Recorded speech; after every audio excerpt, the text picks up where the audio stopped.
DYSP ಅಬಕಾರಿ ಇಲಾಖೆಯ ಉಪ ಅಧೀಕ್ಷಕರು ಆರ್.ಐ.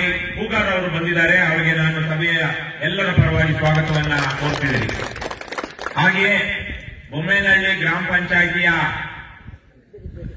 ಪಿಡಿಒ ಪಂಚಾಯಿತಿ ಅಭಿವೃದ್ಧಿ ಅಧಿಕಾರಿ ಇರ್ಫಾನ್ ಉಲ್ಲಾ ಅವರು ಸಹ ಈ ಕಾರ್ಯಕ್ರಮಕ್ಕೆ ಆಗಮಿಸಿದ್ದಾರೆ. ಅವರಿಗೂ ಸಹ ನಾನು ಎಲ್ಲರ ಪರವಾಗಿ ಸ್ವಾಗತವನ್ನ ಕೋರ್ತೀನಿ. ಒಂದೆರಡು ಮುಖ್ಯ ವಿಚಾರಗಳನ್ನ ಮಾತಾಡಿ ನಾವು ಅವ್ರಿಗೆ ಏನ್ ತಿಳಿಸಬೇಕು ಅದನ್ನು ತಿಳಿಸೋಣ. ಅದರಲ್ಲೇನೆ ನಾವೇನ್ ಹೇಳ್ಬೇಕು ಅನ್ನೋದು ನನ್ನ ಮಾತಿನಲ್ಲೇ ಹೇಳೋಣ ಅಂತ ಹೇಳಿ ನಾನು ನಿಂತಿದ್ದೀನಿ. ಸಭೆಯ ಅಧ್ಯಕ್ಷತೆಯನ್ನು ವಹಿಸಿರುವಂತಹ ಇದೇ ನಿಮ್ಮ ಪಕ್ಕದ ಊರಿನ ಮೇಘಲಹಳ್ಳಿಯ ಪ್ರೇಮಕ್ಕ ಅವರೇ, ನಾವು ಹಿಂದೆ ಇಲ್ಲಿ ಗಣಿಗಾರಿಕೆ ವಿಚಾರವಾಗಿ ಒಂದು ಪ್ರವಾಸವನ್ನು ಹಮ್ಮಿಕೊಂಡಿದ್ದಾಗ ಇದೇ ರಸ್ತೆಯಲ್ಲೇ ಎಲ್ಲೋ ಒಂದು ಕಡೆ ನನ್ನನ್ನ ಇಲ್ಲ ನೀವು ನಮ್ಮೂರು ಬರಲೇಬೇಕು ಅಂತ ಹೇಳಿ ಈ ತರಕ್ಕೆ ನಮ್ಮೂರಲ್ಲಿ 3-4 ಮನೆಗಳಲ್ಲಿ ಅಕ್ರಮವಾಗಿ ಮದ್ಯ ಮಾರಾಟ ಮಾಡ್ತಾರೆ. ಆದ್ರಿಂದ ಬೆಳಿಗ್ಗೆ ಮಧ್ಯಾಹ್ನ ಸಂಜೆ ಮನೆ ಪಕ್ಕದಲ್ಲೇ ಸಿಗೋದ್ರಿಂದ ಅಲ್ಲೇ ಹೋಗಿ ಕುಡಿದು ನಮ್ಮ ಗಂಡಸರು ಎಲ್ಲೂ ಕೆಲಸ ಸರಿಯಾಗಿ ಹೋಗ್ತಾ ಇಲ್ಲ. ಬೇರೆ ಅಟ್ಲೀಸ್ಟ್ ಎಲ್ಲೋ ದೂರನೋ ಬೇರೆ ಕಡೆ ಹೋಗಿದ್ರೆ ಒಂದ್ ದಿವಸಕ್ಕೆ ಒಂದ್ಸಲ ಹೋಗಿ ಬರ್ತಾ ಇದ್ರು. ಈಗ ದಿವಸಕ್ಕೆ 3-4 ಸಲ ಹೋಗಿ ಕುಡಿತಾರೆ ಅಂತೇಳಿ ನನಗೆ ಇನ್ನು ಒತ್ತಾಯ ಮಾಡಿದಂತ ಮಮತಾ ಮತ್ತೆ ರೇಖಾ ಎಲ್ಲಮ್ಮ ರೇಖಾ ಬರಮ್ಮ ಕುತ್ಕೋಬಾರಮ್ಮ ಅವರಿಬ್ರು ಬಲವಂತ ಮಾಡಿದಾಗ ನಾನು ಒಬ್ಬನೇ ಬರೋದಿಲ್ಲ ಅಮ್ಮ, ಈ ಸಲಕ್ಕೆ ನಮ್ಮ ಪಕ್ಷದ ಮಹಿಳಾ ಘಟಕವನ್ನು ಕರ್ಕೊಂಡು ಬರ್ತೀನಿ, ಒಂದು ಕಾರ್ಯಕ್ರಮ ಮಾಡೋಣ ಅಂತ 2.5 ತಿಂಗಳಾಯ್ತು ಹೇಳಿ ಇವತ್ತಾಗಿದೆ. ಹಾಗಾಗಿ ಇವತ್ತು ಅವರು ಮಮತಾ ಮತ್ತೆ ರೇಖಾ ಇದ್ದಾರೆ. ಅದೇ ರೀತಿ ನಿಮ್ಮೆಲ್ಲ ಗ್ರಾಮಸ್ಥರ ವಿಶೇಷವಾಗಿ ಗ್ರಾಮದ ಪುರುಷರ ಮಹಿಳೆಯರ ಎಲ್ಲರ ಪರವಾಗಿ ಶರಣಪ್ಪ ಅವರು ನಮ್ಮ ಜೊತೆಗಿದ್ದಾರೆ. ನಮ್ಮ ಪಕ್ಷದ ಮಹಿಳಾ ಘಟಕದ ಅಧ್ಯಕ್ಷರಾದಂತಹ ಆಶಾ ಅವರು ಇದ್ದಾರೆ, ಯುವ ಘಟಕದ ಅಧ್ಯಕ್ಷರಾದಂತಹ ಜನನಿ ವತ್ಸಲ ಇದ್ದಾರೆ, ರಾಜ್ಯ ಕಾರ್ಯದರ್ಶಿ ಮತ್ತು ಮಹಿಳಾ ಘಟಕದ ಉಸ್ತುವಾರಿ ಆದಂತಹ ಇಂದ್ರಾರೆಡ್ಡಿ ಅವರಿದ್ದಾರೆ, ನಮ್ಮ ಪಕ್ಷದ SC/ST ಘಟಕದ ಉಪಾಧ್ಯಕ್ಷರಾದಂತಹ ಮಹದೇವಮ್ಮ ಅವರು ಮೈಸೂರಿಂದ ಬಂದಿದ್ದಾರೆ, ಇಂದ್ರಾರೆಡ್ಡಿ ಕೋಲಾರಿಂದ ಬಂದಿದ್ದಾರೆ. ಈಗ ತಾನೇ ತಮ್ಮ ಮನೆಯಲ್ಲಿ ಯಾರೂ ಕುಡುಕು ಇಲ್ಲ, ಆದ್ರೆ ಕುಡುಕರು ಮಾಡಿದಂತಹ ಅಪಘಾತದಿಂದಾಗಿ ಲಕ್ಷಾಂತರ ರೂಪಾಯಿನ ಕಳ್ಕೊಂಡು ನೋವಿನಲ್ಲಿ ಇರುವಂತಹ ಒಂದು ಕುಟುಂಬದ ಶಕುಂತಲಾ ಅವರಿದ್ದಾರೆ. ಆಮೇಲೆ ಅವರಿಂದ ರಾಯಚೂರಿಂದ ಬಹಳ ದೊಡ್ಡ ಹೋರಾಟ ನಡೀತಾ ಇದೆ ರಾಯಚೂರಲ್ಲಿ, ನಿಮ್ಗೆ ಗೊತ್ತಿದೆಯೋ ಇಲ್ವೋ, ಮದ್ಯ ನಿಷೇಧ ಆಂದೋಲನ ಅಂತ ನಮ್ಮ ಹೂಗಾದವ್ರು ಗೊತ್ತಿರುತ್ತೆ. ಅಲ್ಲೊಂದು ಗ್ರಾಮೀಣ ಕೂಲಿಕಾರರ ಸಂಘಟನೆ ಅಂತ ಬಹಳ ದೊಡ್ಡ ಸಂಘಟನೆ 2016ರಲ್ಲಿ 9 ವರ್ಷದಲ್ಲಿ 40,000 ಜನರನ್ನ ಸೇರಿಸಿದ್ರು. ಇದೇ ಚಿತ್ರದುರ್ಗದಿಂದ ಹಿಡಿದು ಬೆಂಗಳೂರು ತನಕ ಅವರ ಜೊತೆಗೆ 2,000 ಮಹಿಳೆಯರ ಜೊತೆಗೆ ನಾನು 2019ರ ಜನವರಿಯಲ್ಲಿ 200 ಕಿಲೋಮೀಟರ್ ಮದ್ಯ ನಿಷೇಧ ಆಗಬೇಕು ಅಂತ ಒಂದು ಪಾದಯಾತ್ರೆ ಮಾಡಿದ್ದೆ. ಆ ಸಂದರ್ಭದಲ್ಲಿ ನೊಸ್ಕೆ ಒಂದು ಭಾಗದ ಹೆಣ್ಣು ಮಗಳು ರಾತ್ರಿ ನಾವಲ್ಲಿ ಬೇಗೂರು ಅಂತ ನೆಲಮಂಗಲದ ಹತ್ರ ರಾತ್ರಿ ಬಯಲನ್ನು ವಸ್ತಿ ಮಾಡಿದಾಗ ರಸ್ತೆ ದಾಟೋದಕ್ಕೆ ಹೋಗಿ ಒಬ್ಬ ಬೈಕ್ ಗುದ್ದಿ ಆ ಪಾದಯಾತ್ರೆಯಲ್ಲಿ 170 ಕಿಲೋಮೀಟರ್ ನಡ್ಕೊಂಡು ಬಂದಂತ ಒಂದು ಹೆಣ್ಣು ಮಗಳು ಹುತಾತ್ಮರಾದ್ರು. ಅವರ ಊರಿನ ಪಕ್ಕದ ಊರಿನಿಂದ ನಮ್ಮ ಗಂಗಾನಾಯಕ್ ಬಂದಿದ್ದಾರೆ, ನಮ್ಮ ಹಿರಿಯೂರಿನವರು ಪುಟ್ಟಮ್ಮ ಅವರು ಬಂದಿದ್ದಾರೆ. ಇವರು ವೇದಿಕೆ ಮೇಲೆ ಹೇಳ್ತಾ ಇದ್ದೀನಿ, ಇನ್ನು ಹಲವಾರು ಜನ ರಾಜ್ಯದ ಬೇರೆ ಬೇರೆ ಕಡೆಗಳಿಂದ ಬಂದಿದ್ದಾರೆ. ಅವರೆಲ್ಲರಿಗೂ ನಾನು ನಮಸ್ಕಾರಗಳನ್ನ ಧನ್ಯವಾದಗಳನ್ನ ತಿಳಿಸ್ತಾ, ಮುಖ್ಯವಾಗಿ ಒಂದು 2-3 ವಿಚಾರ ಈಗ ಅಧಿಕಾರವಿರುವ ಕಾರಣದಿಂದಾಗಿ ಹೆಂಡ, ಸಾರಾಯಿ, ಬಿಸ್ಕಿ, ಬ್ರಾಂದಿ ಇವು ಯಾವುದರಲ್ಲೂ ನಮ್ಮ ಮನಸ್ಸಿಗಾಗ್ಲಿ ನಮ್ಮ ದೇಹಕ್ಕಾಗ್ಲಿ ಬೇಕಾದಂತಹ ಯಾವ ಪೋಷಕಾಂಶಗಳು ಇಲ್ಲ. ಕುಡಿಯೋದ್ರಿಂದ ಏನೋ ಒಳ್ಳೇದಾಗುತ್ತೆ, ಆರೋಗ್ಯ ಸರಿ ಹೋಗುತ್ತೆ, ಅಥವಾ ನಮಗೇನೋ ಸಂತೋಷ ಆಗುತ್ತೆ, ಇವು ಯಾವುದೂ ಅದರಲ್ಲಿಲ್ಲ. ಬರೀ ಮೈ ಮರೆಸುವ ಮತ್ತು ಕುಡಿದು ಬಾಡಿನಲ್ಲಿ ಒಂದಷ್ಟು ಪಾರ್ಟ್ಸ್ಗೆ ಡ್ಯಾಮೇಜ್. ಇದನ್ನೆಲ್ಲರೂ ಅರ್ಥ ಮಾಡ್ಕೊಳ್ಬೇಕು.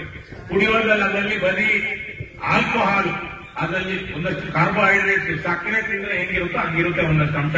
ಅದು ಬಿಟ್ಟರೆ ವಿಟಮಿನ್ಸ್ ಇರೋದಿಲ್ಲ, ಪ್ರೋಟೀನ್ಸ್ ಇರೋದಿಲ್ಲ, ಬೇರೆ ಯಾವ ತರಹದ ಮಿನರಲ್ಸ್ ಇರೋದಿಲ್ಲ. ಅದು ನಮ್ಮ ದೇಹಕ್ಕೆ ಅನಗತ್ಯವಾದದ್ದು. ಕಾಡಲ್ಲಿ ಇದ್ದಂತ ನಮ್ಮ ಪೂರ್ವಿಕರು ಯಾವತ್ತೂ ಅವರು ಹೆಂಡ ಕುಡಿದವರಲ್ಲ. ಬೆಳೀತಾ ನಾಗರಿಕತೆ ಬೆಳೀತಾ ಯಾವುದೋ ಒಂದು ಸಂದರ್ಭದಲ್ಲಿ ಏನೋ ತಿಂದ್ರೆ ಕುಡಿದ್ರೆ ಮತ್ತಾಗುತ್ತೆ ಅಂದ್ಕೊಂಡು ಮನುಷ್ಯ ಹುಡುಕಾಟ ಮಾಡ್ತಾ ಈ ಬಡ್ಡಿ, ಸಾರಾಯಿ, ಕೊಳೆತ ಹಣ್ಣಿಂದು ಜ್ಯೂಸು ಈ ತರಕ್ಕೆಲ್ಲ ಕುಡಿದಾಗ ಸ್ವಲ್ಪ ಮೈ ತಪ್ಪಾಯ್ತು, ಏನೋ ಒಂದು ಮತ್ತು ಬಂತು ಅಂತ ಹಾಗೆ ಶುರು ಮಾಡ್ಕೊಂಡಿದ್ದೆ ಹೊರತು ನಮ್ಮ ಪೂರ್ವಿಕರು ಯಾರು ಒಂದು 5,000 10,000 ವರ್ಷಗಳ ಹಿಂದೆ ಅವ್ರಿಗೆ ಕುಡಿತ ಗೊತ್ತಿರ್ಲಿಲ್ಲ, ಅವರು ಕುಡಿತಿರ್ಲಿಲ್ಲ. ಯಾಕಂದ್ರೆ ಅದನ್ನ ಉತ್ಪತ್ತಿ ಮಾಡೋದು ಹೇಗೆ ಅಂತ ಗೊತ್ತಿರ್ಲಿಲ್ಲ. ಹಾಗಾಗಿ ಯಾರಾದ್ರೂ ಕುಡಿಯೋದ್ರಿಂದ ನಮ್ಗೆ ಅದನುಕೂಲ ಆಯ್ತು ಇದನುಕೂಲ ಆಯ್ತು ಅಂದ್ರೆ ಕಳ್ಳ ಅವನಿಗೇನೋ ಬೇರೆ ತರದ ಅನುಕೂಲ ಆಗಿದೆ ಹೊರತು ಅವನ ದೇಹಕ್ಕೆ ಅವನ ಮನಸ್ಸಿಗೆ ಏನೂ ಒಳ್ಳೇದಾಗಿಲ್ಲ. ಮೊದಲನೇದಾಗಿ ಬಹಳ ಜನಕ್ಕೆ ಇದು ಗೊತ್ತಿಲ್ಲ. ಎರಡನೇದಾಗಿ ನಮ್ಮ ಅಬಕಾರಿ ಇಲಾಖೆಯವರು ಹೂಗಾದ್ರೆ ನಿಮಗೆ ಗೊತ್ತಿರಬಹುದು, ನಮ್ಮ ಪಕ್ಷದ ಸಂಸ್ಥಾಪಕ ಉಪಾಧ್ಯಕ್ಷರು ಮತ್ತೆ ಕಾರ್ಯಾಧ್ಯಕ್ಷರು ಆಗಿದ್ದಂತ ಲಿಂಗೇಗೌಡರು ನಿಮ್ಮ ಡಿಪಾರ್ಟ್ಮೆಂಟ್ ಅಲ್ಲಿ ಕೆಲಸ ಮಾಡ್ತಿದ್ರು. ಅವರು ಎಕ್ಸೈಸ್ ಇನ್ಸ್ಪೆಕ್ಟರ್ ಆಗಿ ಇಲ್ಲ ಹಿರಿಯೂರಲ್ಲಿ ಇನ್ಸ್ಪೆಕ್ಟರ್ ಆಗಿ ಕೆಲಸ ಮಾಡಿದ್ರು, ಶಿವಮೊಗ್ಗದಲ್ಲಿ ಮಾಡಿದ್ರು. ಅವರು ಒಂದು ಹಂತದಲ್ಲಿ ಸರ್ಕಾರಿ ಹುದ್ದೆಯನ್ನ ಬಿಟ್ಟು ಅವರು ಕೆಆರ್ಎಸ್ ಪಕ್ಷವನ್ನ ಸೇರಿದ್ರು. ಪಾದಯಾತ್ರೆ 950 ಕಿಲೋಮೀಟರ್ ಪಾದಯಾತ್ರೆ 2016ರಲ್ಲಿ ಅವರೆಲ್ಲಿಂದ ಬಸವ ಕಲ್ಯಾಣದಿಂದ ಹಿಡಿದು ಬೆಂಗಳೂರಿನ ತನಕ ಮದ್ಯ ನಿಷೇಧಕ್ಕಾಗಿ ಪಾದಯಾತ್ರೆ ಮಾಡಿದ್ರು. ಹಾಗಾಗಿ ನಿಮ್ಮ ಡಿಪಾರ್ಟ್ಮೆಂಟ್ಗೂ ನಮಗೂ ಬನ್ನಿ ಮೇಡಮ್, ನಮಗೂ ತುಂಬಾ ಏನು ಒಂದು ರೀತಿ ಸಂಬಂಧ ಇದೆ. ಒಂದು ಒಪ್ತೀವೋ ಬಿಡ್ತೀವೋ ಆ ತರದ. ನಿಮ್ಮ ಹೆಸರು ಮೇಡಮ್? ವನಿತಾ. ನೀವು ಎಕ್ಸೈಸ್ ಡಿಪಾರ್ಟ್ಮೆಂಟ್ ಇನ್ಸ್ಪೆಕ್ಟರಾ? ಬನ್ನಿ. ವನಿತಾ ಅವರು ಬಂದಿದ್ದಾರೆ, ನೀವು ಬನ್ನಿ. ಎಸ್ಐ ಅವರೇ ಬನ್ನಿ ಬನ್ನಿ ಬನ್ನಿ ಬನ್ನಿ ಬನ್ನಿ. ಹಾಗಾಗಿ ಹೂಗಾರಿದ್ದಾರೆ. ಒಂದು ವಿಚಾರ ಬಹಳ ಜನ ಹೇಳ್ತಾರೆ, ಸಾರಾಯಿ ಮಾರಾಟ ನಿಲ್ಲಿಸ್ಬಿಟ್ರೆ ಸರ್ಕಾರ ನಡೆಯಲ್ಲ. ಇದಕ್ಕಿಂತ ಶುದ್ಧ ಸುಳ್ಳು ಇನ್ನೊಂದಿಲ್ಲ. ಇವತ್ತು ಕೇರಳದಲ್ಲಿ ಅರ್ಧಕ್ಕರ್ಧ ಸಾರಾಯಿ ನಿಷೇಧ ಆಗಿದೆ. ಗುಜರಾತಲ್ಲಿ ಸ್ವಾತಂತ್ರ್ಯ ಬಂದಾಗಿಂದ ಯಾರ ರಾಜ್ಯ ಗುಜರಾತನ? ಯಾರ ರಾಜ್ಯ ಗುಜರಾತ್? ಯಾರ ರಾಜ್ಯ? ಗಾಂಧಿ ರಾಜ್ಯ. ಗಾಂಧಿ ರಾಜ್ಯ ಅನ್ಕೊಂಡ ನಮ್ಮ ಗುಜರಾತು ಯಾರ ನೆಲ? ಗಾಂಧಿ ನೆಲ. ಇವತ್ತು ಮೋದಿ ನೆಲ ಇರ್ಬೋದು, ಅದೇ ಗಾಂಧಿ ನೆಲ. ಸ್ವಾತಂತ್ರ್ಯ ಬಂದಾಗ ಗಾಂಧಿ ಅವರಿಗೆ ಗೌರವ ಕೊಟ್ಟು ಗುಜರಾತ್ನಲ್ಲಿ ಇವತ್ತೆಲ್ಲ ಆವತ್ತೂ ಸಂಪೂರ್ಣ ಮದ್ಯ ನಿಷೇಧ ಜಾರಿ ಮಾಡಿದ್ದಾರೆ. ಆಗ್ಲಿಂದಾನು ಇದೆ. ನಮ್ಮ ರಾಜ್ಯದಲ್ಲಿ ಒಬ್ಬ ಗಾಂಧಿವಾದಿ ಮಹಿಳೆ, ಎಲ್ಲರೂ ಗಾಂಧಿವಾದಿಗಳೇ. ಆವತ್ತು ನಿಜಲಿಂಗಪ್ಪನವರ ಸಂದರ್ಭದಲ್ಲಿ ಯಾರು ನಿಜಲಿಂಗಪ್ಪ ಅವರು ಯಾವ ಜಿಲ್ಲೆ ಅವರು? ಇಲ್ಲೇ ಪಕ್ಕದ ಹಳ್ಳಿಯವರಲ್ವಾ, ಇಲ್ಲೇ ಹುಟ್ಟು ಬೆಳೆದವರು, ಚಿತ್ರದುರ್ಗ. ಅವರು ಕೊನೆಗಾಲದಲ್ಲಿ ಸತ್ತಿದ್ದು ಚಿತ್ರದುರ್ಗದಲ್ಲೇ ಅಲ್ಲೇ ಅವ್ರ ಮನೆಯಲ್ಲಿ. ಅವರು ಪಾಪ ಸಣ್ಣ ಪುಟ್ಟ ಪೆನ್ಷನ್ ಅಲ್ಲಿ ಬದುಕ್ತಾ ಇದ್ರು. ಇವತ್ತಿರೋ ಮಿನಿಸ್ಟರ್ಗಳು ಸಿಎಂಗಳ ತರಕ್ಕೆ ದುಷ್ಟರಾಗಿರ್ಲಿಲ್ಲ.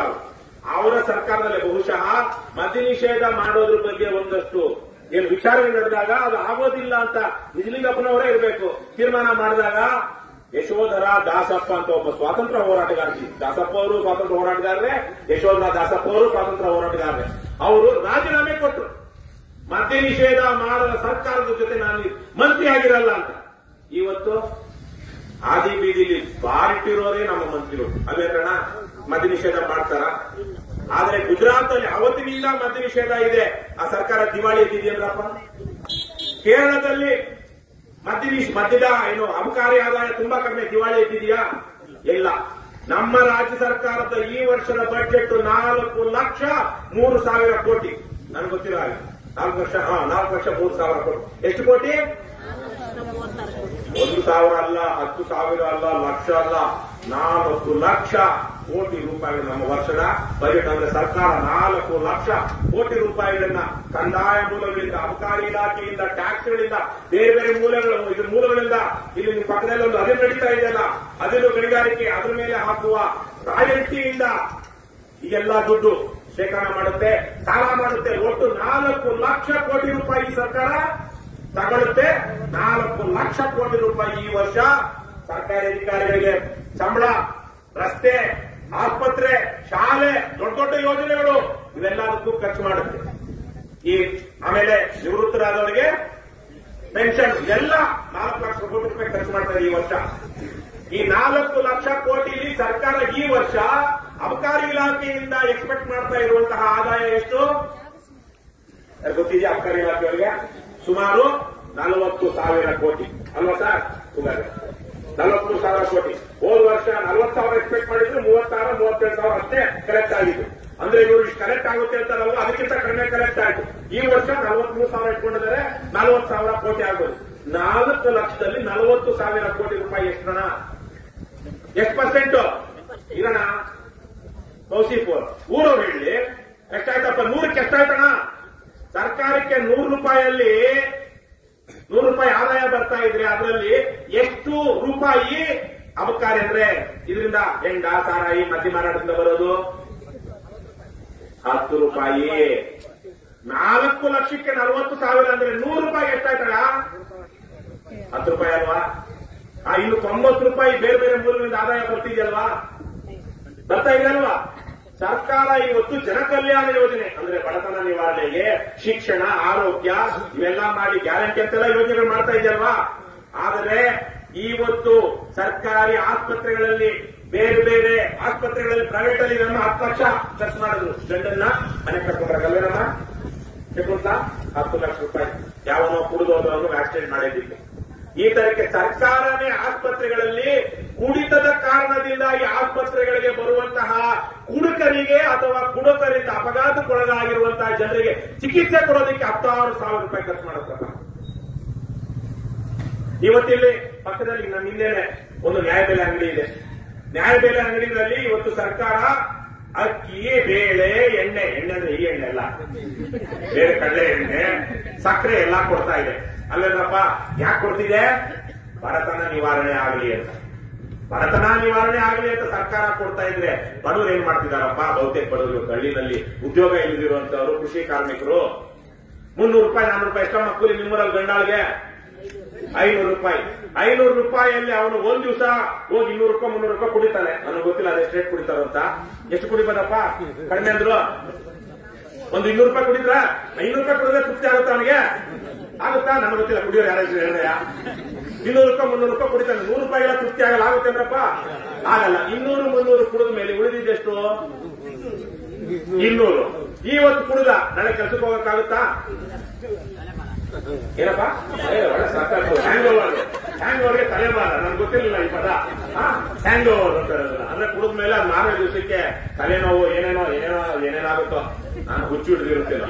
ಅದಾದ್ಮೇಲೆ ಅವ್ನು ಕೆಲಸಕ್ಕೆ ಹೋಗದೆ ಇದ್ದಾಗ ಈ ಜೇಬಲ್ ಎಷ್ಟು ಉಳಿದಿತ್ತು ಹಿಂದಿನ ದಿವಸ? ಅದೆಲ್ಲ ಹೋಯ್ತು. ಮತ್ತೆ 4 ದಿವಸಕ್ಕೆ ಮತ್ತೆ ತಲೆಮಾರ. ಆವಾಗ ಏನ್ ಮಾಡ್ಬೇಕು? ಮನೇಲಿ ಏನೂ ಸಿಗ್ಲಿಲ್ಲ ಅಂದ್ರೆ ತಲೆಮಾರ ಇಳಿಸ್ಕೊಂಡು 3-4 ದಿವಸಕ್ಕೆ ಕೆಲ್ಸಕ್ಕೆ ಹೋದ. ಯಾಕೆ? ಎಣ್ಣೆ ಬೇಕಲ್ಲ, ಸಂಜೆಗೆ ಎಣ್ಣೆ ಬೇಕಲ್ಲ. ಅಷ್ಟೇ. ಅವನು ಸಂಪಾದನೆ ಮಾಡಿದ್ದು ದುಡ್ಡು ಉಳಿತ ಮನೆಗೆ. ಸಂಪಾದನೆ ಮಾಡಿದ್ದು ದುಡ್ಡು ಉಳಿಯಲ್ಲ. ಪಾಪ ಎಲ್ಲ ಮಾಡೋರು ಬೇಕಾ? ಈ ತರ ದುರದೃಷ್ಟರು ಇರ್ತಾರೆ. ಆ ಅಯೋಗ್ಯರು ಏನ್ ಮಾಡ್ತಾರೆ? ಹೆಂಡತಿನ ಹೊಡೆದು ಬಡದು ಕಿವಿ ಓಲೆನೋ ಮೂರ್ತಿನೋ ಕಿತ್ಕೊಂಡು ಹೋಗ್ತಾರೆ. ಅಲ್ಲೇನಪ್ಪ? ಎಷ್ಟೋ ಜನ ಗಂಡಸರು ಕುಡಿದು ಬಂದು ಗರ್ಭಿಣಿ ಹೆಂಡತಿ ಮೇಲೆ ದಬ್ಬಾಳಿಕೆ ಮಾಡಿ ಗರ್ಭಪಾತ ಆಗಿದೆ ಕಣ್ರಯ್ಯ. ಆಗಿದೆ ಏನಪ್ಪ? ಆಗಿದೆಯಲ್ಲ ಆ ಕುಟುಂಬಗಳು. ಈಗ ಗಂಡ ಒಬ್ಬ ಕುಡಿದು ಮನೆಗೆ ಏನೂ ತರ್ತಾ ಇಲ್ಲ, ಹೆಣ್ಮಕ್ಳು ಅಷ್ಟು ಇಷ್ಟು ದುಡಿದು ಕಿತ್ಕೊಂಡು ಹೋಗ್ತಾನೆ ಅಂದ್ರೆ ನೀವು ಎಷ್ಟು ಕೆಜಿ ಅಕ್ಕಿ, ಎಷ್ಟು ಕೆಜಿ ಬೇಳೆ, ಎಷ್ಟು ಕೆಜಿ ಸಕ್ಕರೆ ಕೊಟ್ರೆ ಆ ಕುಟುಂಬದ ಬಡತನ ನಿವಾರಣೆ ಆಯಿತು. ಸರ್ಕಾರ ನಮ್ಮ ತೆರಿಗೆ ಹಣದಲ್ಲಿ ಜನಕಲ್ಯಾಣ ನಾವು ಅನ್ಕೊಡ್ತೀವಿ ಇಟ್ಕೊಳ್ತೀವಿ ಇರ್ತಾರೆ. ಆದರೆ ಬಡತನ ನಿವಾರಣೆ ವಿಶೇಷವಾಗಿ ಬಡವರು ತಮ್ಮ ದುಡಿಮೆಯ ಬಹುಪಾಲನ್ನ 1-2 ದಿವಸದ ಕುಡಿತಕ್ಕೆ ಖರ್ಚು ಮಾಡ್ತಾರೆ. ಈಗ ಉದಾಹರಣೆ, ನನಗೇನೋ ಹೂಗಾರು ಕುಡಿಯಲ್ಲ ಅನ್ಕೊಳ್ತೀನಿ, ಅದು ಹೂಗಾರು ಬೇಡ. ಯಾರಿದ್ದಾರೆ? ಯಾರು ಸಿಗ್ತಾರಲ್ಲದು? ಯಾರು ನಮ್ಮವ್ರು ಯಾರು ಇದ್ದಾರಲ್ಲಪ್ಪ? ಯಾರೋ ಒಬ್ರು 1 ಲಕ್ಷ ರೂಪಾಯಿ ಆದಾಯ ಇರೋರು ಯಾರೋ ಒಬ್ರು ಕೆಲಸಕ್ಕೆ ಹೋಗ್ತಾರೆ ಅನ್ಕೊಳ್ಳೋಣ. ಯಾರೋ ನಿಮ್ಮೂರ ಸಾಫ್ಟ್ವೇರ್ ಇಂಜಿನಿಯರ್ ಇದ್ದಾರಾ? ನಾನಲ್ಲಪ್ಪ, ಈ ಊರಲ್ಲಪ್ಪ. ಇದಾರ? ಏನಪ್ಪ ಹೆಸರು? ಒಬ್ಬ ಹೆಸರು ಹೇಳಿ ಸರ್. ತಿಪ್ಪೇಸ್ವಾಮಿ ಅನ್ನೋದು ಈ ಊರಲ್ಲಿ ಸಾಮಾನ್ಯ ಶ್ರೀ ಭಾಗದಲ್ಲಿ ಅಲ್ವೇನಪ್ಪ? ನಾಯಕಟ್ಟಿ ತಿಪ್ಪೇಸ್ವಾಮಿ ಬೆಂಗಳೂರಲ್ಲಿ ನನ್ನಂಗೆ BE-ನೋ M.Tech ಮಾಡ್ಕೊಂಡು ಸಾಫ್ಟ್ವೇರ್ ಇಂಜಿನಿಯರ್ ಬೆಂಗಳೂರಲ್ಲಿ ಇದ್ದಾನೆ. ಅವ್ನು 1 ಲಕ್ಷ ರೂಪಾಯಿ ಸಂಬಳ ಬರ್ತಾ ಇದೆ. ಅವನಿಗೂ ಎಣ್ಣೆ ಬೇಕು. ಏನ್ ಬೇಕು? ಎಣ್ಣೆ ಬೇಕು. ಅವನು ಸ್ವಲ್ಪ ಇವ್ರಿಗಿಂತ ಲೋಕಲ್ಗಿಂತ ಸ್ವಲ್ಪ ಬ್ರ್ಯಾಂಡ್ ಹೈ ಕ್ವಾಲಿಟಿ. ಏನ್ ಕ್ವಾಲಿಟಿ ನಾವು ಗೊತ್ತಿಲ್ಲ, ಕುಡಿದ್ರೆ ಎಲ್ಲ ಮಾಡ್ಕೊಂಡು ಹೊರಟು. ಅದೇನೇನ್ ಟೇಸ್ಟ್ ಇರುತ್ತೋ ಗೊತ್ತಿಲ್ಲ. ಹಾಗಾಗಿ ನನಗೆ ಗೊತ್ತಿಲ್ಲ. ಅವ್ನು ಬೀರೆ ಕುಡಿತಾನೋ, ಇನ್ನೇನೋ ಓಟ್ಕಾ ಕುಡಿತಾನೋ, ಏನ್ ಕೊಡ್ತಾನೋ. ಅವನೊಂದು 500 ರೂಪಾಯಿ ಕುಡಿತಾನೆ ಅಂತ ತಿಳ್ಕೊಳ್ಳೋಣ. ಎಷ್ಟು ದಿವಸಕ್ಕೆ ಕೊಡಿದ್ರೆ ಮಾಮೂಲಿ ಕೆಲಸಕ್ಕೆ ಹೋಗ್ತಾರೆ. ಅಥವಾ ಒಂದು ವಾರಕ್ಕೆ ಶನಿವಾರ ಭಾನುವಾರ ಮಜಾ ಮಾಡಬೇಕು ಅಂತ ನಾನು ಕೋರಮಂಗಲದಲ್ಲಿರೋದು. ಅಲ್ಲೆಲ್ಲ ರಾತ್ರಿ 12 ಗಂಟೆ 1 ಗಂಟೆಲು ಶುಕ್ರವಾರ ಶನಿವಾರ ಬಂದ್ರೆ ನಿಮಗೆ ಅಲ್ಲಿ ಅಸ್ತವ್ಯಸ್ತವಾಗಿರುವಂತಹ ಹೆಂಗಸರು ಗಂಡಸರು ಸಿಗ್ತಾರೆ ಕೋರಮಂಗಲದಲ್ಲಿ. ಅಷ್ಟೆಲ್ಲ ಕುಡಿದು ಅವ್ರ ಹಬ್ಬದಲ್ಲಿ ಎಷ್ಟು ಖರ್ಚು ಮಾಡ್ಬೋದು? 1,000 2,000 ಏನಪ್ಪ? ಪಬ್ಗೆ ಅಂತ ಹೋಗ್ತಾರೆ ಅನ್ಸ್ಕೊಂಡು 2,000 ವಾರಕ್ಕೆ. 2 ದಿವಸದಲ್ಲಿ ಮಜಾ ಮಾಡ್ಬಿಡ್ತಾರೆ. ಚೆನ್ನಾಗಿ ಒಳ್ಳೆ ಪಬ್ಗೆ ಹೋಗ್ತಾರೆ, ಕುಣಿತಾರೆ, ಡ್ಯಾನ್ಸ್ ಮಾಡ್ತಾರೆ, ಚೆನ್ನಾಗೂ ತಿಂತಾರೆ. ಎಷ್ಟು ಖರ್ಚು ಮಾಡ್ಬೋದು? 2,000. ಎಷ್ಟು ವಾರಗಳಿದೆ ತಿಂಗಳಲ್ಲಿ? 4 ವಾರ. ಎಷ್ಟಾಯ್ತು? 10,000 ಇಟ್ಕೊಳ್ಳೋಣಪ್ಪ. ಇನ್ನು ಎಷ್ಟು ಉಳಿತು ಅವನಿಗೆ ಬಡ್ಡಿ ನಿಮಗೆ ಎಷ್ಟು ಉಳಿತಾನ 90,000. ಅವನೇನೋ ಬಡವಾದ್ನ, ಅವನ ಕುಟುಂಬ ನಾಶ ಆಯ್ತಾ, ಅವನ ಆರೋಗ್ಯ ಕೆಡ್ತಾ ಕೆಡ್ತಪ್ಪ. ಅದರಿಂದ ಅವ್ರಿಗೆ ಅಬ್ಕಾರಿ ಇಲಾಖೆಯವ್ರು ಕೇಳಿ ನೋಡಿ. WHO ನಾನೊಂದು ಪುಸ್ತಕ ಬರ್ತಿದ್ದೀನಿ ಹೋದ ವರ್ಷ, 2 ವರ್ಷದಿಂದ ಸಹಜ ಜೀವನ ಅಂತ. ಅದರಲ್ಲಿ ನಾನು ಕೋಟ್ ಮಾಡಿದ್ದೀನಿ ವರ್ಲ್ಡ್ ಹೆಲ್ತ್ ಆರ್ಗನೈಸೇಷನ್, WHO ವಿಶ್ವ ಆರೋಗ್ಯ ಸಂಸ್ಥೆ. ಇದು ಕುಡಿತ ಮದ್ಯ ಸೇವಿಸುವವರಲ್ಲಿ ಕ್ಯಾನ್ಸರ್ ರೋಗ ಪೀಡಿತರಾಗುವವರ ಪ್ರಮಾಣ ಜಾಸ್ತಿ ಅಂತ. ಬೇರೆ ಎಲ್ಲರಿಗಿಂತ ಕುಡಿದೇ ಇರೋರಿಗಿಂತ ಯಾರು ಕುಡಿತಾರೋ ಅವರಿಗೆ ಕ್ಯಾನ್ಸರ್ ಬರುವಂತ ಪ್ರಮಾಣ ಜಾಸ್ತಿ. ಎಲ್ರಿಗೂ ಬರೋಲ್ಲ, ಆದ್ರೆ 50 ಜನ ಕುಡಿತಾ ಇಲ್ದಿರೋರು ಕ್ಯಾನ್ಸರ್ ಬಂದಿರೋದು ನೋಡಿದಾಗ, 50 ಜನ ಕುಡಿದೇ ಇರೋರು ಕ್ಯಾನ್ಸರ್ ಬಂದಿರೋದು ನೋಡಿದಾಗ ಕುಡಿದವರಿಗೆ ಕ್ಯಾನ್ಸರ್ ಬರೋ ಸಾಧ್ಯತೆ ಜಾಸ್ತಿ. ಹಾಗಾಗಿ ಅವನು ತಿಪ್ಪೇಸ್ವಾಮಿಗೂ ಒಂದ್ ದಿವಸ ಯಾವುದೋ ಒಂದು ರೋಗ ಬರುತ್ತೆ. ಆದ್ರೆ ಬಡವಾದ್ನ ಎಷ್ಟು ಉಳಿತಾವೆ? 90,000 ಉಳಿತು. ದಿವಸಕ್ಕೆ 500 ರೂಪಾಯಿ ಕೂಲಿ ಮಾಡೋದೇನು ಉಳಿತು ತಿಂಗಳಿಗೆ? ಚಿಪ್ಪು ಚೆಂಬು ಏನಂತೀರ? ಅದೇ ತರ ಈ ಕಡೆ ಏನಂತಾರೆ? ಚಿಪ್ಪು ಚೆಂಬು. ಹಾಗಾಗಿ ಬಡತನ ನಿವಾರಣೆಗೆ ಇವತ್ತು ಸರ್ಕಾರ ಏನೇ ಯೋಜನೆಗಳು ಮಾಡಿದ್ರು ಕುಡಿತದ ಕಾರಣದಿಂದಾಗಿ, ಬಡ ಕುಟುಂಬಗಳ ಕುಡಿತದ ಕಾರಣಕ್ಕಾಗಿ ಇವತ್ತು ಬಡತನ ನಿವಾರಣೆ ಆಗ್ತಾ ಇಲ್ಲ. ಈಗ ಉಗಾದೆ ಹಿಂದೆ ಯಾಕೆ ಇಟ್ಕೊಂಡಿದ್ದೀನಿ, ಅವರು ಉಗಾದೆ ಇದೇ ಊರವರು, ಅವ್ರು ಕೇಳಿದೆ ಬೆಳಗ್ಗೆ ಬಂದಾಗ, ಏನಮ್ಮ ನಿಮ್ಮೂರಲ್ಲಿ ಈಗ ನಿಲ್ಲಿಸ್ಬಿಟ್ರೆ ಏನು ಉಪಯೋಗ ಆಗುತ್ತೆ ನಿಮಗೆ? ಕುಡಿಯೋರು ಎಲ್ಲಿ ಬೇಕಾದ್ರೂ ಕುಡಿತಾರೆ ಅಂತ. ಅದಕ್ಕೆ ಅವ್ರು ಹೇಳಿದ್ದು ಏನಮ್ಮ ಹೇಳಿದೆ ಗೀತಾ, ಬೆಳಿಗ್ಗೆನೂ ಕುಡಿತಾರೆ ಮುಂಡೆವು ಬಡತುವ ಏನಂತ ಈ ಕಡೆ ಸ್ವಲ್ಪ ಕೆಟ್ಟ ಮಾತಲ್ಲಿ ಹೇಳ್ಬೇಕು. ಊರಲ್ಲೇ ಇರೋದ್ರಿಂದ ಬೆಳಿಗ್ಗೆನೂ ಕುಡಿತಾರೆ, ಮಧ್ಯಾಹ್ನನೂ ಕುಡಿತಾರೆ, ಸಂಜೆನೂ ಹೋಗಿ ಕುಡಿತಾರೆ. ಅಲ್ಲೆಲ್ಲಾದ್ರೂ ಪೇಟೆಗಾದ್ರೆ ದಿವಸಕ್ಕೆ ಒಂದೇ ಸಲ ಹೋಗಿ ಬರ್ತಾರೆ. ಮತ್ತೆ ಈ ಊರಲ್ಲಿ ಯಾವುದೇ MRP ಔಟ್ಲೆಟ್ ಇಲ್ಲ, MSIL ಇಲ್ಲ, ಬಾರ್ ಇಲ್ಲ. ಆದ್ರೂ ಈ ಊರಲ್ಲಿ ಒಂದು ಮನೆ ಮುಂದೆ ಹೋಗಾದ್ರೆ ಬಹಳ ವಿಚಿತ್ರ. ನಾನು ಎಲ್ಲೂ ಬಾರಿ ಬಂದಾಗ ಸುಮ್ಮನೆ ಗೋಷ್ಠಿ ಕೂತ್ಕೊಂಡು ಹೋಗ್ತಾ ಇದ್ದೆ. ಒಂದು ಮನೆ ಹತ್ರ ಒಂದು ಹೆಣ್ಣು ಮಗಳು, ಒಂದು 20-22 ವರ್ಷ ಅರ್ಶನಮ್ಮ, ಅವರು ಅವ್ರ ಅಮ್ಮ ನಿಂತಿದ್ರು. ಅವ್ರನ್ನ ಕರೆದ್ಬಿಟ್ಟು ನಾನು ಅಲ್ಲೇನೋ ನಿಲ್ಲಿಸ್ಬಿಟ್ಟು ತಕ್ಷಣ ನನಗೆ ಏನ್ ಪ್ರೇರಣೆ ಆಯ್ತೋ ಗೊತ್ತಿಲ್ಲ. ಇದೇ ನೋಡಿ ಪ್ರಕೃತಿ ಅನ್ನೋದು. ಆ ಮನೆಯವ್ರಿಗೆ ಕರೆದ್ಬಿಟ್ಟು ಬಂದ್ರಮ್ಮ ನೀವು ಇದಕ್ಕೆ ಎಲ್ಲಿ ಸಭೆ ಮಾಡ್ತಾ ಇದೀವಿ, ಕುಡಿತದಿಂದ ಕುಟುಂಬಗಳು ನಾಶ ಆಗ್ತವೆ ಅಂತೇಳಿ ಅವ್ರಿಗೆ ಮನವೊಲಿಸಿ ಕರೀತಾ ಇದ್ದೀನಿ. ಆ ಅಮ್ಮ ಹೆಣ್ಮಗಳು ಆಚೆ ಬಂದ್ಬಿಟ್ಟು ಅಷ್ಟೊತ್ತಿಗೆ ಇವರೆಲ್ಲ ಬಂದ್ರು, ಈ ಎದುರು ಮನೇಲಿ ಮಾರ್ತಾರೆ, ಇವ್ರ ಮನೇಲೂ ಮಾರ್ತಾರೆ ಅಂತ ಹೇಳಿಬಿಟ್ಟು. ಆಯಮ್ಮ ಹೌದು ನಾನು ಮಾರ್ತಾ ಇದ್ದೆ, ಊರವರೆಲ್ಲ ನನ್ನೇ ಗುರು ಹಿಡಿದ್ರು, ಇವ್ರ ಮನೆಯವ್ರು ಮಾಡ್ತಾನೆ, ಅವ್ನು ಹಿಡಿದಿಲ್ಲ, ನನಗೆ ಎಲ್ಲ ಊರವರೆಲ್ಲ ಗಿಡ್ಡಿಡಿದು ನನಗೆ ಇದು ಮಾಡಿದ್ರು, ಶಿಕ್ಷೆ ಕೊಡಂಗ್ ಮಾಡಿದ್ರು ಅಂತ ಹೇಳಿದ್ರು.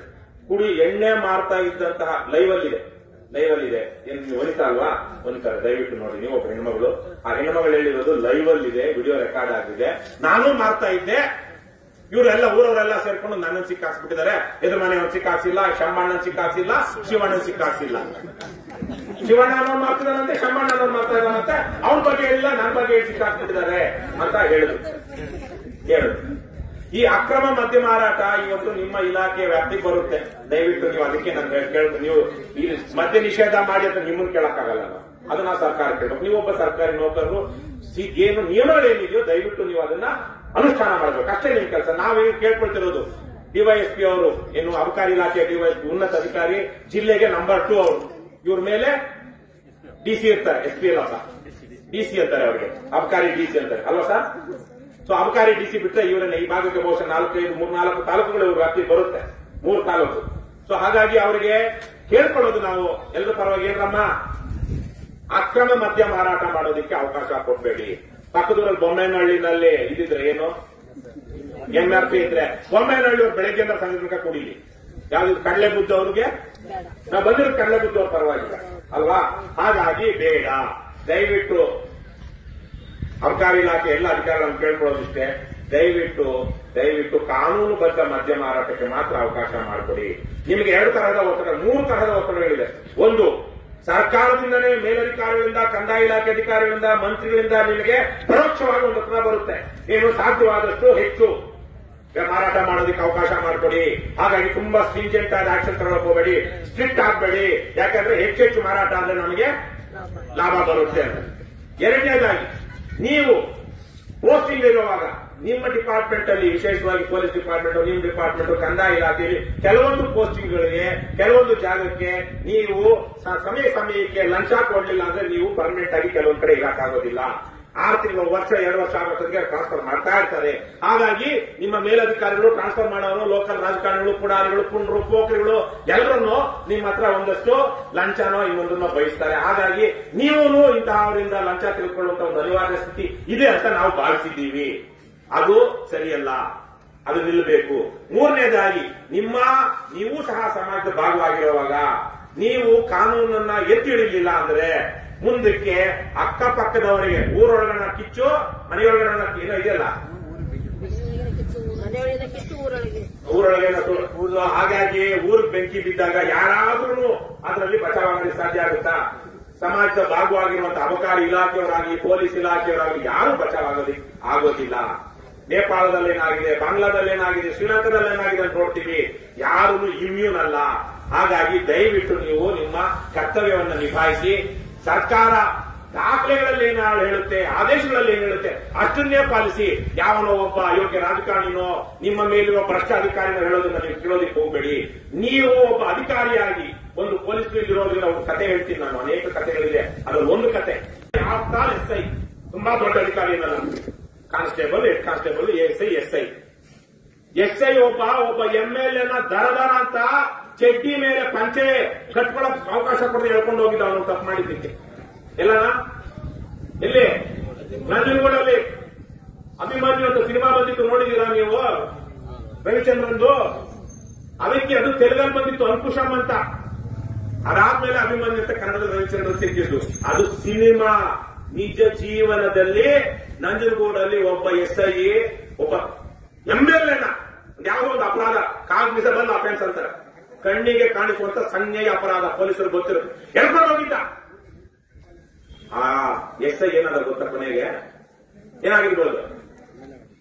MLA ಆಗಿ, ಮಿನಿಸ್ಟರ್ ಆಗಿ, KHB ಚೇರ್ಮನ್ ಆಗಿ, DT ಜಯಕುಮಾರ್ ಅಂತ, ಅವರನ್ನ DT ರಾಮು ಅಂತ ಚನ್ನಪಟ್ಟಣದ MLA ಆಗಿದ್ರು. ಒಬ್ಬ SI ಅಷ್ಟು ಪ್ರಾಮಾಣಿಕವಾಗಿ ಕೆಲಸ ಮಾಡೋದಕ್ಕೆ ಅದೇ ನಂಜನಗೂಡಲ್ಲಿ ಜನ ನಿಲ್ಲಿಸಿ ಗೆಲ್ಲಿಸಿದ್ರು ಅವರನ್ನ. ಅಷ್ಟು ಶಕ್ತಿ ಇರುತ್ತೆ ಸರ್ಕಾರಿ ಅಧಿಕಾರಿಗಳಿಗೆ, ಅಷ್ಟು ಶಕ್ತಿ ಇರುತ್ತೆ ಆ ಯೂನಿಫಾರ್ಮ್ಗೆ. ಇವತ್ತು ಯಾವನ ಲೋಕಲ್ ಕುಂಡ ಬಂದ್ರು ಸಲಾಮ್ ಹೊಡೆಯೋ ಸ್ಥಿತಿ ಬಂದ್ಬಿಟ್ಟಿದೆ. ಹಾಗಾಗಿ ಅವ್ರದನ್ನೆಲ್ಲ ಬಿಟ್ಟು ಅವ್ರ ಬಾಯಿ ಮಾತಲ್ಲಿ ಏನಾದ್ರು ಹೇಳಿ, ಸರ್ ದಾಖಲೆಯಲ್ಲಿ ಕೊಡಿ, ಆದೇಶದಲ್ಲಿ ಕೊಡಿ, ಲಿಖಿತವಾಗಿ ಕೊಡಿ ಅಂತ ಸರ್ಕಾರಿ ಅಧಿಕಾರಿಗಳು, ವಿಶೇಷವಾಗಿ ಪೊಲೀಸರು, ಕಂದಾಯ ಇಲಾಖೆಯವರು, ಅಬಕಾರಿ ಇಲಾಖೆಯವರು ಕೇಳಿದ್ರೆ ಅಷ್ಟನ್ನ ಕೇಳಿ ಆ ಆದೇಶದ ಪ್ರಕಾರ ಕಾನೂನಾತ್ಮಕವಾಗಿ ಕೆಲಸ ಮಾಡಿದ್ರೆ ನಮ್ಮ ದೇಶದಲ್ಲಿ, ನಮ್ಮ ರಾಜ್ಯದಲ್ಲಿ ಆಗಬೇಕಾದ ಸಮಸ್ಯೆಗಳು ಬಗೆಹರಿದು ಬರುತ್ತೆ. ಹಾಗಾಗಿ ಇವತ್ತು ನಾವು ಅವ್ರು ಕೇಳೋದಿಷ್ಟೇ, ಅಕ್ರಮ ಮದ್ಯ ಮಾರಾಟಕ್ಕೆ ಕಾನೂನಲ್ಲಿ ಅವಕಾಶ ಇದೆಯಾ ಸರ್?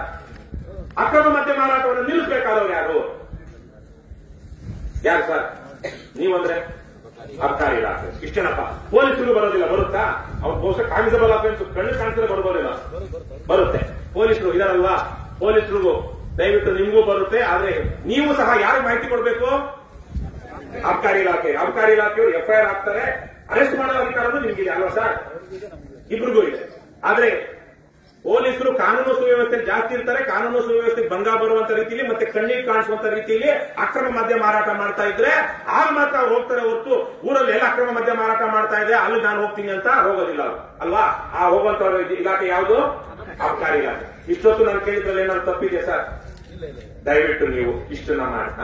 ಈ ಊರಲ್ಲಿ, ಸುತ್ತಮುತ್ತ ಊರಲ್ಲಿ ಕಾನೂನುಬದ್ಧವಾಗಿ ಏನಾದ್ರೂ ಮಾಡಿ, ಎಷ್ಟಾದ್ರೂ ಕುಡಿಲಿ, ಯಾರಾದ್ರೂ ಸಾಗಿ, ನಾವು ಆ ವಿಚಾರಕ್ಕೆ ನಿಮ್ಮ ಹತ್ರ ಬರೋದಿಲ್ಲ. ಯಾಕಂದ್ರೆ ನಿಮ್ಗೆ ಆ ವ್ಯಾಪ್ತಿ ಇಲ್ಲ.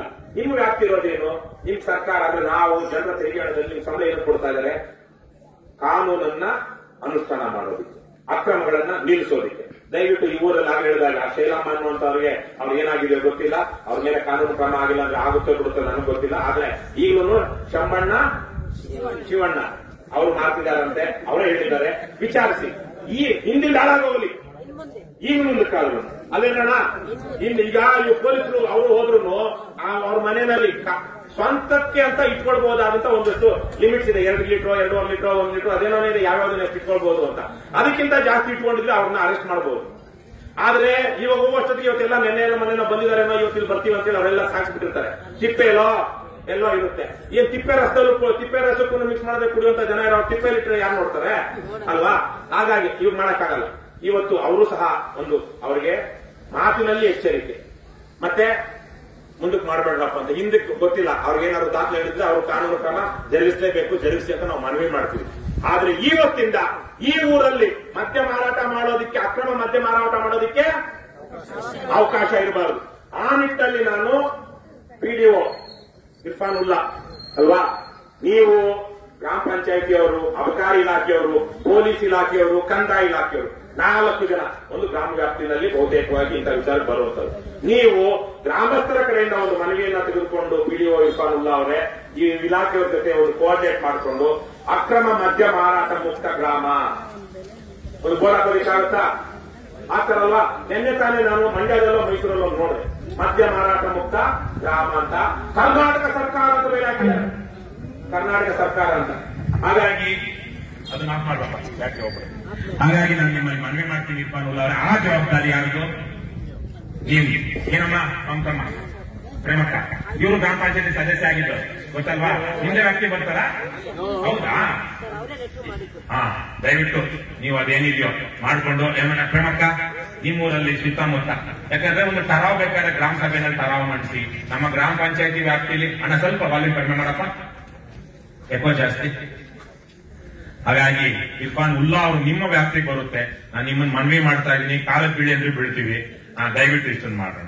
ಅದ ಬೋರ್ಡ್ ಹಾಕಿದ ಮೇಲೆ ಬಿಟ್ಬಿಡ್ತಾರ ಗೊತ್ತಿಲ್ಲ, ಆದ್ರೆ ಅವಾಗ ಅಟ್ಲೀಸ್ಟ್ ಇವಾಗ್ಲೂ ಆವಾಗ್ಲೂ ಯಾರು ಜವಾಬ್ದಾರಿ ಇರುತ್ತೆ ಅದು ಅವ್ರಿಗಿರುತ್ತೆ. ಆದ್ರೆ ಊರಿಗೆ ಬಂದವ್ರಿಗೆ ಇಲ್ಲ ಆಗಿವೆ ನಾವು ಮಾಡಬಾರ್ದು ಅಥವಾ ಈ ಊರಲ್ಲಿ ಅಂತದೊಂದಿದೆ ಬೇರೆ ಯಾರಿಗೂ ಪ್ರೇರಣೆ ಆಗುತ್ತೆ.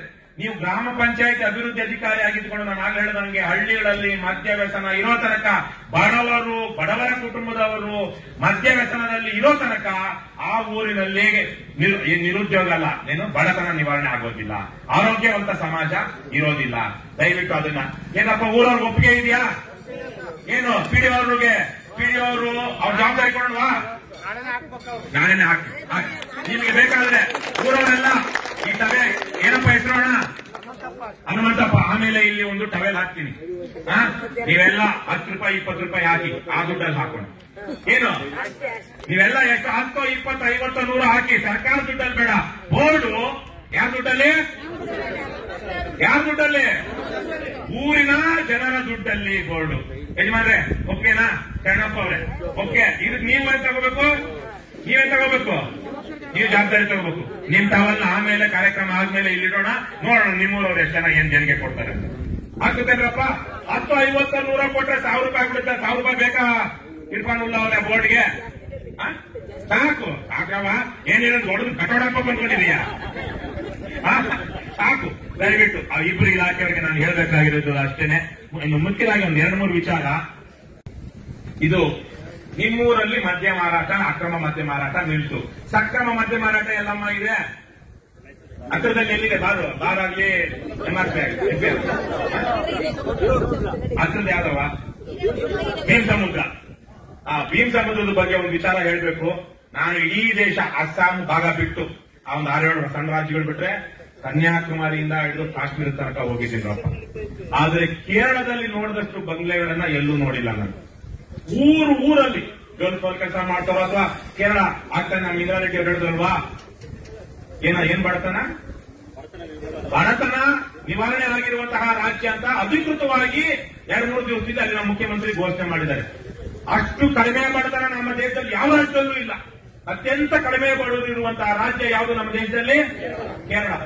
ಅಲ್ಲಿ ನೀವು ಹೋಗ್ತಾ ಇದ್ರೆ ಬಂಗ್ಲೆಗಳ ಮೇಲೆ ಬಂಗ್ಲೆಗಳು ಕಾಣಿಸ್ತಾ ಇರುತ್ತೆ. ಪ್ರತಿ ಊರಲ್ಲೂ 1, 2, 10. ಆದ್ರೆ ನಾವು ಕರ್ನಾಟಕದಲ್ಲಿ ನಿಮ್ಮ ಭೀಮ್ ಸಮುದ್ರದಲ್ಲಿ ನೋಡಿದಷ್ಟು ಬಂಗ್ಲೆಗಳನ್ನ ಬೇರೆ ಯಾವ ಊರಲ್ಲೂ ರಾಜ್ಯದಲ್ಲಿ ನೋಡಿಲ್ಲ. ಹೌದಾ ಇಲ್ವಾ? ಏನು ಒಬ್ರು ಇಬ್ರು ಅಲ್ಲಿರೋ ಶ್ರೀಮಂತರು 100 ಜನ, ಒಬ್ಬೊಬ್ರು 2 ಕೋಟಿ 5 ಕೋಟಿ 10 ಕೋಟಿ ಮನೆಗಳು ಇದ್ರೇನ್ರಪ್ಪ. ಈಗ ನಿಮ್ಮೂರವ್ರು ಹೋಗಿ ಭೀಮ್ ಸಮುದ್ರದವ್ರಿಗೆ ದುಡ್ಡು ಕೊಟ್ಟು ಕುಡಿತಾರೆ. ಏನಾದ್ರು 3 ಕುಡಿಯೋದು 1 ಕುಡ್ದ ದಾರಿಲಿ ಬರ್ತಾ ಯಾವನ ಗುದ್ಕೊಂಡ ಸತ್ತ ಏನಾದ್ರು ಉಪಯೋಗ ಆಗುತ್ತಾ? ಇವತ್ತಿಗೆ ಆಗುತ್ತೆ ಒಂದು. ಆದ್ರೆ ಕುಡಿಯುವಂತವರು ಇನ್ನೊಂದ್ ಕಡೆಗೂ ಸ್ವಲ್ಪ ದೂರ ಹೋಗ್ತಾರೆ.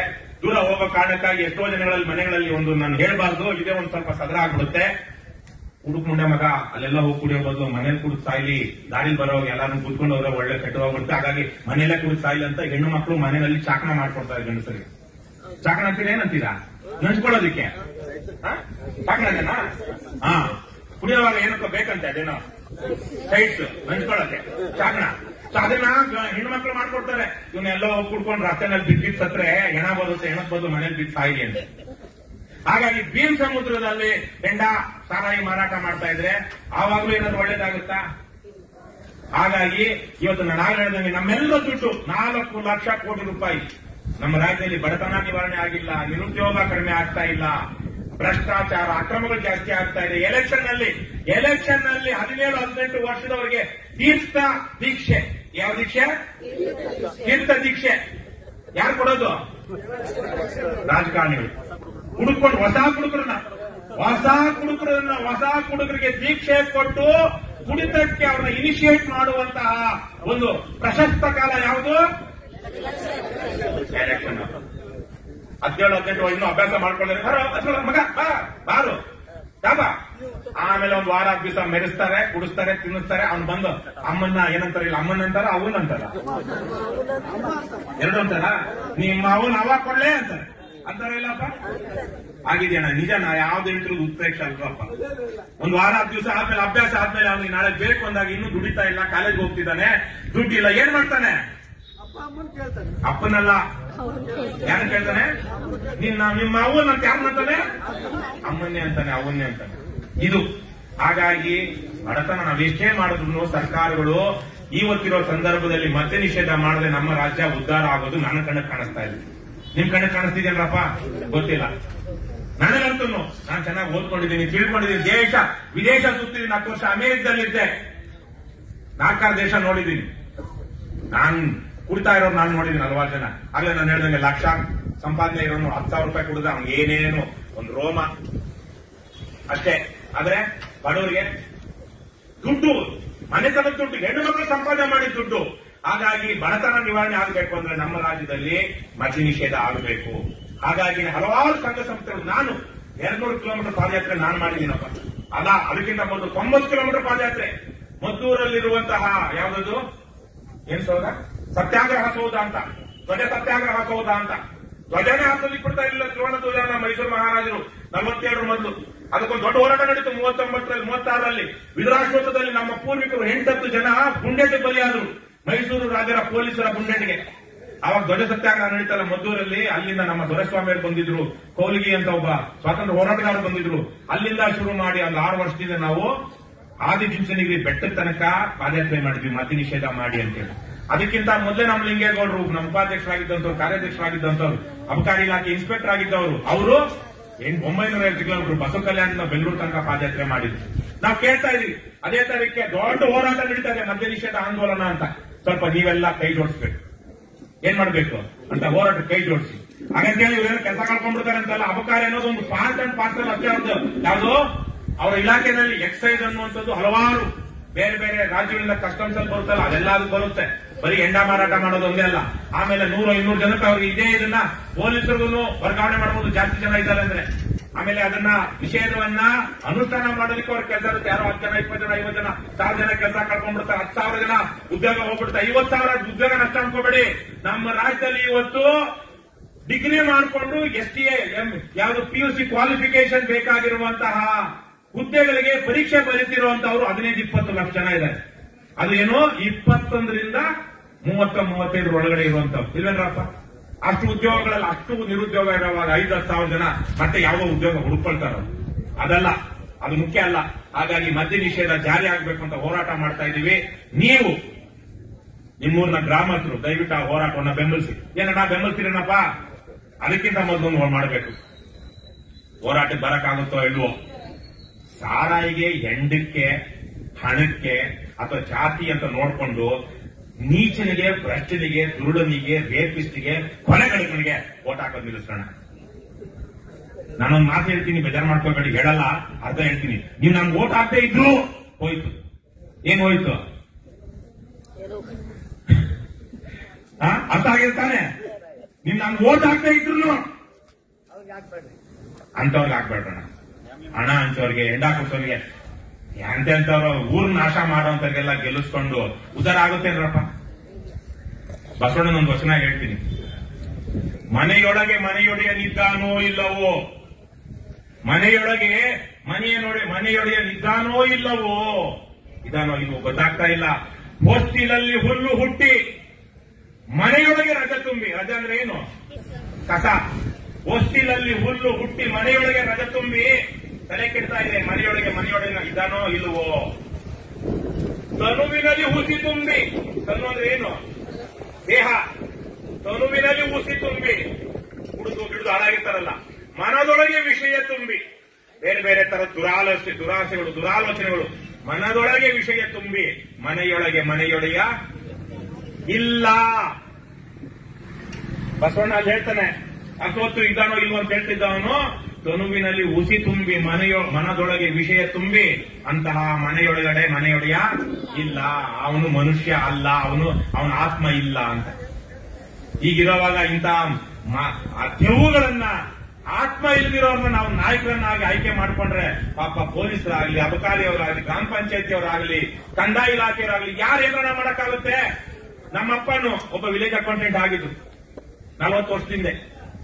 ಅವತ್ತೊಂದು ನ್ಯಾಯ ನೀತಿ ಇತ್ತು, ಒಳ್ಳೆ ಕೆಲಸ ಮಾಡೋದು. ನನಗೆ ಚಿತ್ರದಿಂದ ಒಂದು ಇದೇನು ಅಂದ್ರೆ ಇನ್ಸ್ಪಿರೇಷನ್ ನಮ್ಮಪ್ಪ